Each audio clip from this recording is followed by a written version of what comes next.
One of my biggest complaints with Assassin's Creed 4 Black Flag was that I rarely actually cared about Edward's story as I sailed across the Caribbean.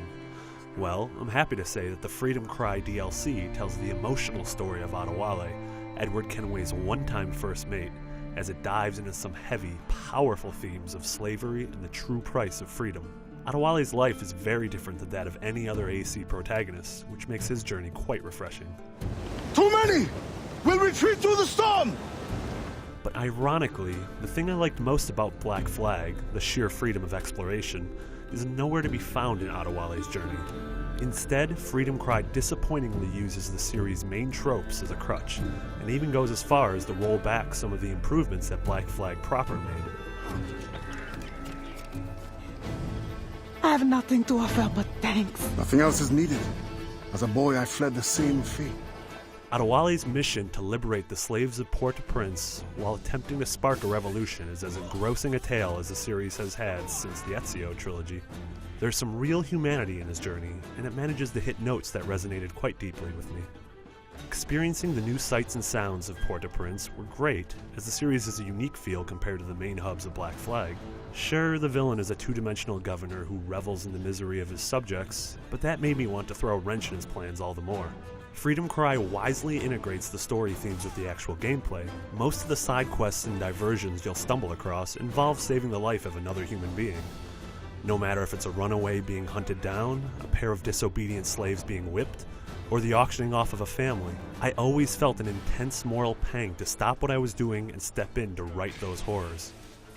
It might be a bit unsubtle on Ubisoft's part, but I felt compelled to continue liberating slaves and adding members to my growing resistance. My main gripe with the liberation mechanics of Freedom Cry is that they ultimately don't pay off in a rewarding way. As I watched my resistance movement steadily grow, I kept expecting the number to eventually come into play in some sort of massive revolution mission, where we overthrow the island's corrupt leaders. Sadly, the men and women you save only seem to exist to help you unlock character upgrades at predetermined intervals. I quickly realized that I wasn't saving them for the upgrades. I was saving them for me. Madame Joseph. Expecting a package. But not you. Despite Freedom Cry's much improved story and dense setting, it still stumbles over the problems that have plagued the series since its beginning, and even some that seem to have been fixed. Black Flag managed to combat the fatigue of Assassin's Creed's repetitive tail and stab missions by allowing us to freely explore a massive world and create our own adventures. But Freedom Cry's relatively compact map confines us to the main story. There are few distractions in the world, and it only took me an extra hour to see most of what the West Indies had to offer. In a story so heavily wrapped around the concept of freedom, I was sad to find that I had little choice in how my adventure would play out. Best begin soon. There's much to do.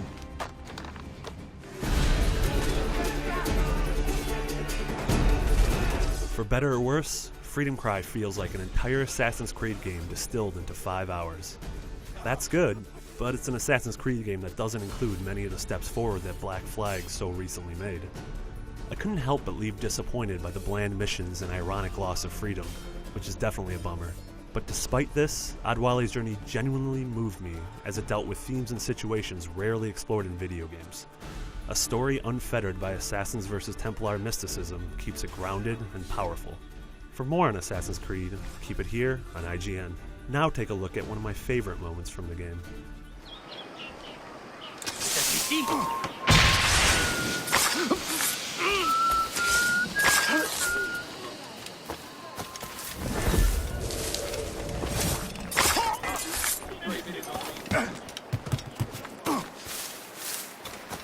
Continuez à le toucher! Tu n'échapperas pas à ton sort!